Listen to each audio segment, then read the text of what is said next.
아담과 하와의 타락 이후에 지금까지 인류의 역사에서 인류가 가지고 있는 가장 큰 착각이 있습니다. 그것은 뭐냐면 내 인생은 내가 책임진다는 거예요. 그래서 열심히 공부를 해야 되고 열심히 직장 생활을 해야 되고 열심히 자녀들에게 교육을 시켜야 한다는 것이죠. 자신이 해야 할 일에 최선을 다하는 것 자체는 잘못된 것이 아닙니다. 하나님께서도 사람은 그 심은 대로 거둔다라고 말씀을 하셨습니다. 그렇기에 예수님을 믿는 사람이든 믿지 않는 사람이든 열심을 다한 일에는 보상이 따르는 거예요. 예수님을 믿는 성도라 할지라도 심지 않으면서 열매를 거두기를 바라서는 안 되는 거죠. 그런 소원을 가지고 심지 않으면서 심지도 않았으면서도 하나님 거두게 해주세요라고 기도한다거나 또 그 일을 기대한다라고 하면 이건 대단히 잘못된 일일 수밖에 없는 것입니다. 그것은 게으름이고 궤변일 뿐이지 믿음이 좋은 것이 아니라는 것입니다. 우리는 각자에게 주어진 일에 최선을 다해야 합니다. 그런데 문제는 무엇이냐면 내가 내 인생을 책임지기 위해서 최선을 다해서는 다하려고 한다고 한 그 사실에 있는 겁니다. 하나님을 알지 못하면 이것이 진리일 수밖에 없죠. 내가 내 인생의 주인인데 누가 나를 대신해서 내 인생을 책임질 수 있겠습니까? 부모님도 보조자예요. 자녀도 보조자일 수밖에 없습니다. 남편과 아내 역시도 마찬가지 아닙니까? 내가 아프면 남편이 나를 대신해서 아파줍니까? 아내가 나를 대신해서 아파줄 수 있어요? 그럴 수 없단 말이에요. 결국은 내 인생을 책임지는 것은 내 자신인 것입니다. 그러기에 최선을 다해서 실력을 길러야 되고 힘을 길러야 되고 미래를 대비해서 준비해둬야 된다 하는 것이죠. 이것이 세상에서 살아가는 동안 잊어서는 안 되는 세상의 진리더라는 것입니다.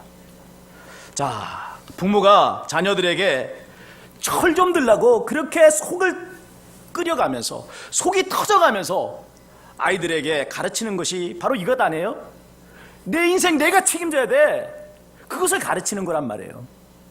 이것이 지금까지 인류 역사의 수레바퀴를 굴려왔던 하나의 커다란 사상입니다. 그리고 지금도 이 세상을 굴러가게 하고 있는 하나의 사상이더라는 것입니다. 과연 이것이 바른 방향일까요? 내 인생은 내가 책임진다고 하는 이 사상이 온 인류가 붙들어야 될 참된 진리냐 하는 것입니다. 이미 말씀드렸지만 하나님을 알지 못하면 그것이 진리입니다. 그러나 하나님을 알게 되는 순간 우리의 머릿속에 불이 번쩍 들어오는 것입니다. 그래서 지금까지 보지 못했던 것들을 볼 수 있게 되고 깨닫지 못했던 것들을 깨달을 수 있게 되는 거예요. 무엇을 알게 됩니까? 하나님이 이 세상을 만드셨다는 것을 알게 되는 것입니다. 내가 대한민국에 태어난 것도 남자로 여자로 태어난 것도 하나님께 하신 일이라 하는 것을 알게 되는 거죠. 내 인생의 총지휘자가 하나님이시다 하는 것을 깨닫게 되는 것입니다. 내가 언제 태어날지 결정하시고 태어나신 분 계세요? 아무도 내가 언제 태어나야지 결정하시고 태어나신 분은 없을 거예요.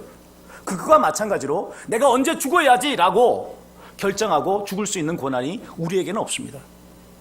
누가 그 권한을 가지고 계시는 거죠?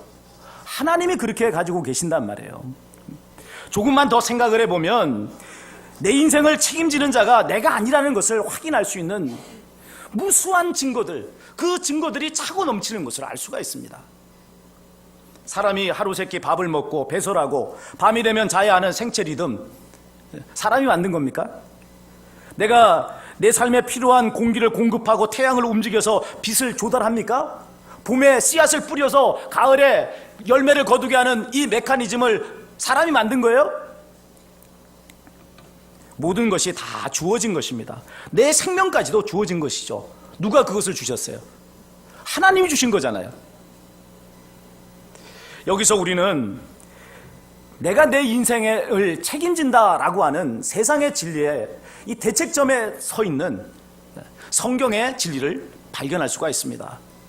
내 인생을 책임지시는 분은 하나님이시다라고 하는 사상이죠.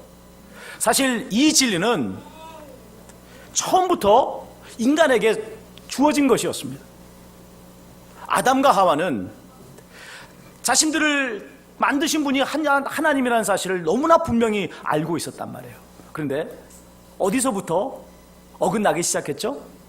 그들이 스스로 하나님처럼 되고 싶다는 생각 때문에 선악과를 따먹으면서부터 어긋나기 시작한 것입니다. 세대가 지나갈수록 사람들은 하나님으로부터 점점 멀어졌고 결국 오늘날과 같이 수많은 사람들이 하나님을 믿지 않고 심지어는 하나님이 없다라고 말하는 그런 세상이 되고 만 것입니다. 영적으로 완전히 어두워져 버렸어요. 이런 세상 가운데서 저와 여러분이 구원을 얻게 된 것은 말할 수 없는 하나님의 은혜인 거예요. 우리가 어떻게 이 크신 은혜를 얻은 자가 되었습니까? 어떻게 그렇게 된 거죠? 내가 내 인생을 책임진다라고 하는 세상의 진리가 여지없이 깨졌기 때문에 그런 것입니다. 세상 속에서 만난 이 고난 속에서 내가 내 인생을 책임질 수 없다는 것을 절절히 깨달은 것 아닙니까? 그러면 누가 내 인생을 책임진단 말이에요? 내가 내 인생을 책임질 수 없으면 누가 책임지는 거죠? 하나님이시라는 겁니다. 하나님께서 나를 지으셨기 때문에 내 인생을 책임지시는 분이 하나님이시 되는 것입니다. 그 사실을 하나님께서는 십자가를 통해서 증명해 주셨어요. 영원한 지옥의 멸망, 죄로 말미암아 멸망받아야 될 나를 위해서 하나님께서 독생자 예수님을 보내주신 거 아니에요? 한 분밖에 없는 하나님의 아들을 나를 위해서 주셨다면 나를 위해서 하나님이 당신 전부를 주신 것이 아닙니까? 왜 이렇게 하신 거죠? 내가 너를 위해 내 모든 것을 다 줘서 너를 책임진다. 이것을 보고 믿으라고 하나님께서는 그 일을 하신 것입니다. 믿음의 결과는 어떻습니까? 죽음의 자리에서 살아났잖아요. 파산의 자리에서 회복됐잖아요. 멸망할 지옥갈 인생이 영생을 얻은 자들이 된 것 아니겠습니까? 하나님께서 내 인생을 책임지시고 계시다는 것을 아는 자가 되었다 이 말이에요. 제가 우리 대만교회를 개척하고 담임 목사로 사역한 지가 15년입니다. 그동안에 많은 분들을 위해서 중보기도를 했습니다. 그런데 여러 중보기도들 가운데 제가 가장 마음 아프게 기도했던 것은 가장들을 위한 기도였어요. 직장 문제로 인해서 어려움에 처한 가장들을 위해서 기도했습니다. 하나님, 은혜를 내려주십시오. 경제적인 위기 상황에서 벗어나게 해주십시오.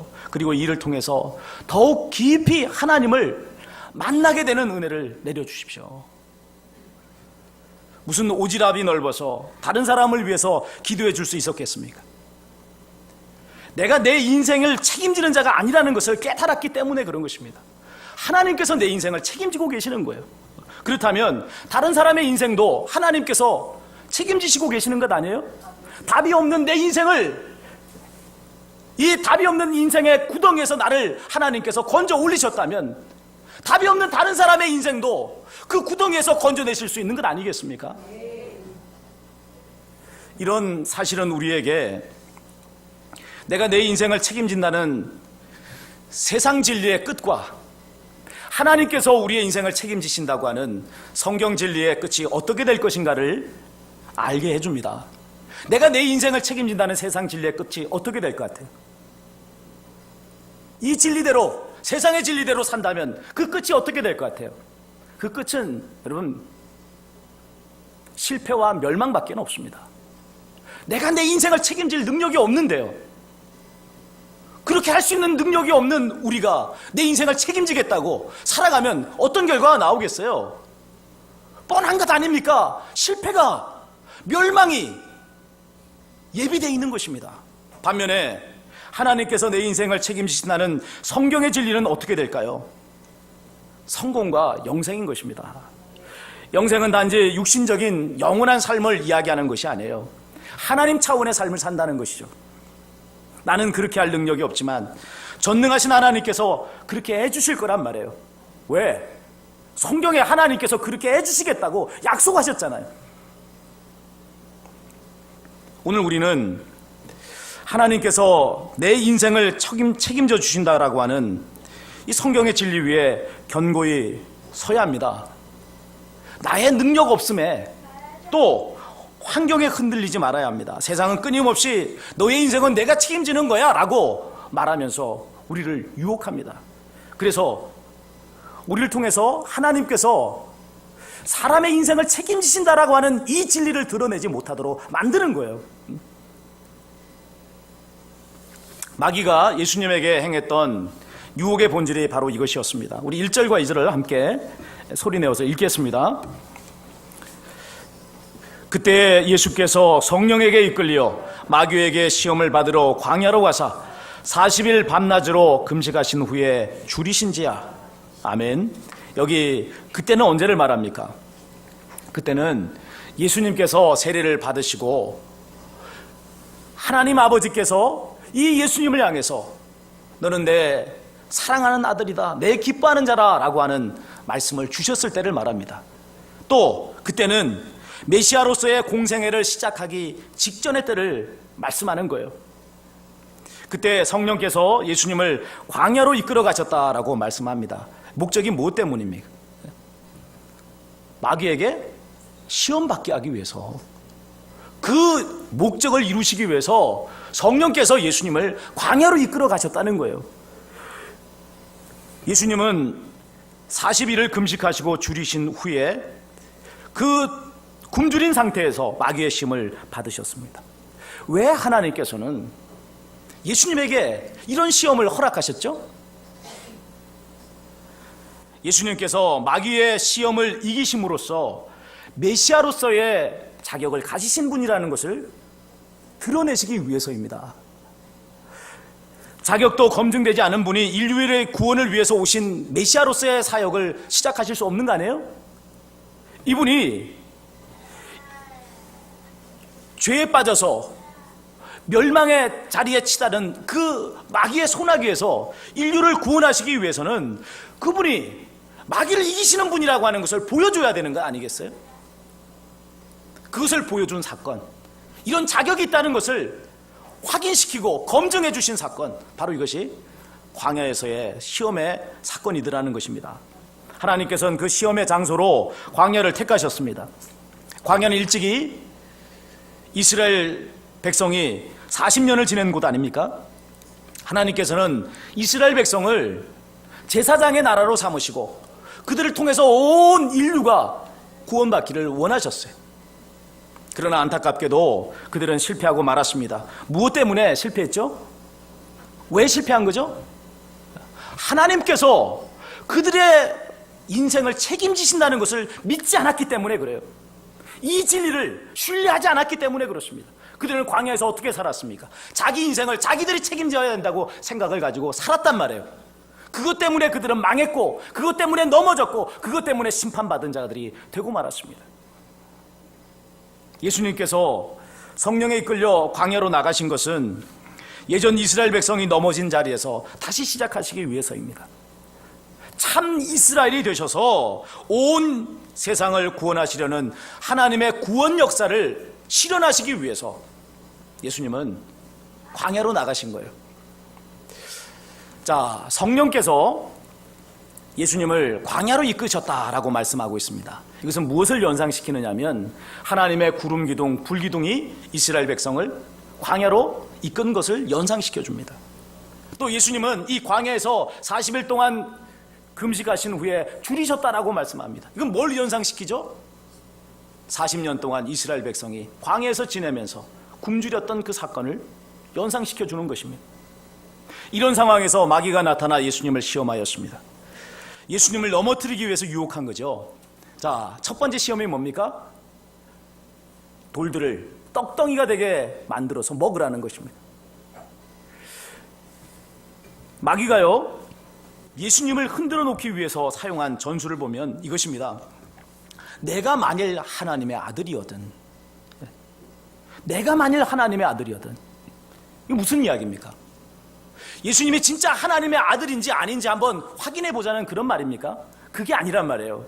뭐냐면 내가 하나님의 아들이라면 이렇게 굶주릴 필요가 없다는 겁니다. 이렇게 굶주려 있어서는 안 된다는 거예요. 하나님의 아들이 왜 굶주리냐는 거예요.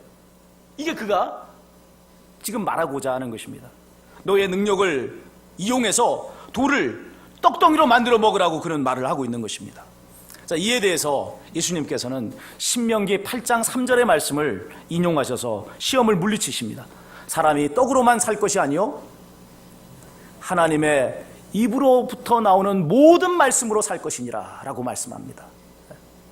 사람이 떡을 먹지 않고 살 수 있다는 그런 이야기예요? 아니죠. 사람은 떡을 먹어야 살 수 있는 존재예요. 그러나 여러분, 사람이 사는 데 있어서 떡보다 더 중요한 양식이 있다는 말씀이 예수님의 말씀이에요. 떡보다 더 중요한 것, 떡보다 더 중요한 사람을 살게 하는 양식이 뭡니까? 그게 바로 하나님의 말씀이라는 거죠. 이것이 의미하는 바가 있습니다. 하나님의 아들로서의 당신의 능력을 사사롭게 육신의 양식을 얻는데 사용하지 않으시겠다는 거예요. 하나님께서 모든 것을 책임지시니 철저하게 하나님을 믿겠다는 거예요. 이게 예수님이 말씀하신 것입니다. 광야에서 이스라엘 백성이 넘어진 것이 무엇 때문입니까? 양식을 주시는 하나님을 믿지 못했기 때문에 그래요. 하나님께서 그들의 인생을 책임지신다는 것을 믿지 못했기 때문에 그들은 넘어졌습니다. 그래서 양식이 없을 때마다 어떻게 반응합니까? 목이 마를 때마다, 물이 없을 때마다 그들은 어떻게 반응합니까? 하나님, 이곳에 와서 우리를 죽게 합니까? 도대체 하나님, 이게 뭡니까? 하나님이 살아계신다고 하면 우리에게 먹을 것 풍성히 줘야 되고 물을 풍성히 줘야 되고 살게 해주셔야 되는 것 아닙니까? 끊임없이 하나님을 신뢰하지 못하고 하나님께서 그들을 책임지신다는 것을 믿지 못했습니다. 예수님께서 인용하신 신명기 8장 3절의 말씀은요, 모세가 출애굽 2세대들에게 출애굽 1세대의 실패를 지적하면서 너희는 그렇게 살지 말아야 된다, 오직 하나님의 말씀을 신뢰하는 자가 되어야 된다라고 하는 가르침을 주실 때 사용했던 말씀이었어요. 두 번째 시험과 세 번째 시험에서도 예수님께서는요, 각각 신명기 6장 16절과 신명기 6장 13절의 말씀을 이용하셔서 이 시험을 물리치신 것을 볼 수가 있습니다.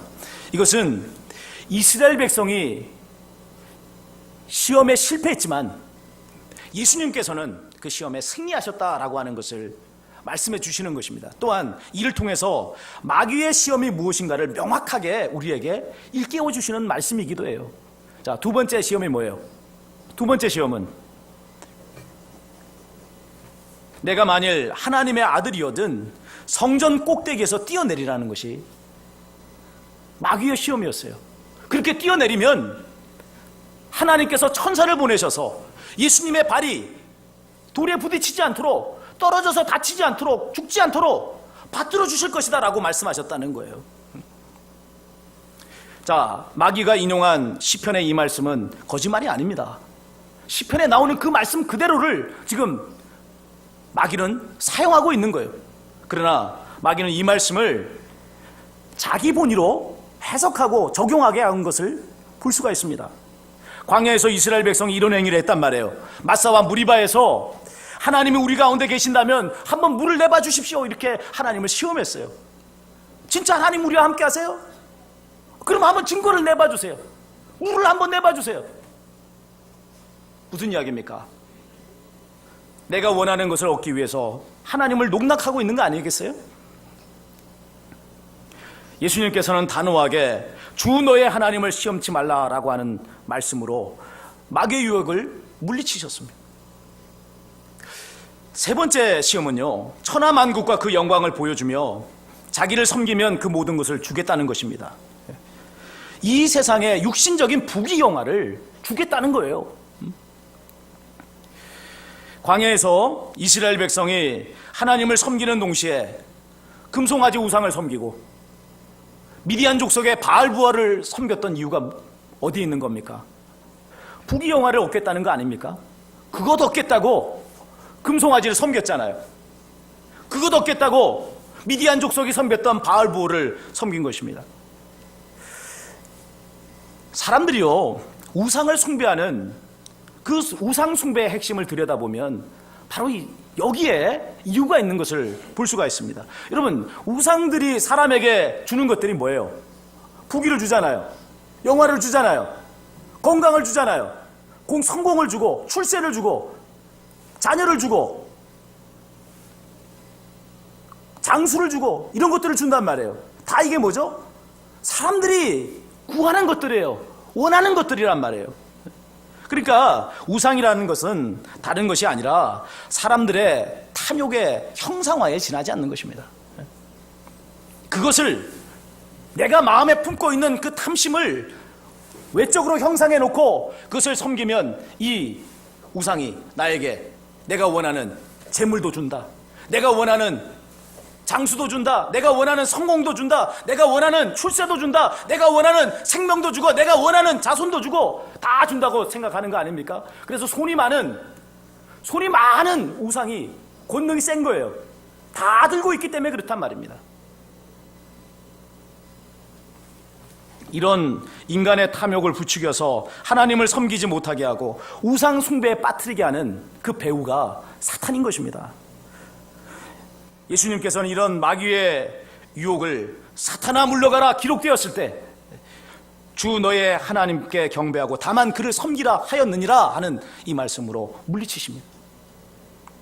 예수님께서는 광야에서 마귀의 시험을 이기심으로써 당신이 인류를 구원하러 오신 메시아로서의 자격을 가지신 분이라는 것을 증명해 보이셨습니다.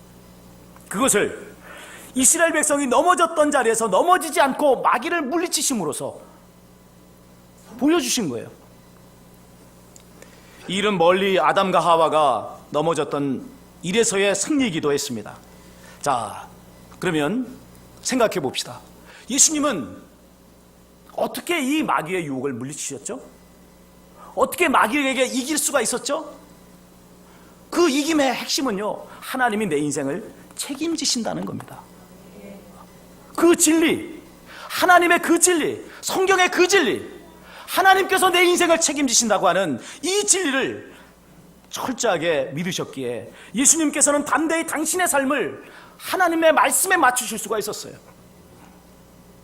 오늘 하나님께서 우리에게 주시는 메시지가 이것입니다. 하나님께서 너의 인생을 책임지신다고 하는 이 진리를 믿으라는 것입니다. 그럴 때 우리는 세상을 이기고 마귀를 이기는 자가 되는 것입니다. 하나님을 믿노라 하면서도 내가 내 인생을 책임진다라고 하는 세상의 진리를 여전히 놓고 있지 못하는, 버리지 못하고 있다면 여러분, 광야에서의 이스라엘 백성처럼 넘어질 수밖에 없어요. 내가 내 인생을 책임져야 되는데, 내가 내게 필요한 모든 것을 공급해야 되는데, 내가 내 인생의 미래를 다 예배해둬야 되는데, 그렇기 때문에 여러분, 세상에 먹을 것, 이것을 얻는 일에 대해서 하나님의 말씀대로 살지 못하고 타협합니다. 명예를 얻는 그 일을 얻기 위해서 하나님의 말씀대로 살지 못해요. 권세를 얻는 그 일을 위해서 여지없이 하나님의 말씀을 버리고 내가 세상이 요구하는 수준으로 하나님의 말씀을 변형시키는 일을 하게 된다는 것입니다.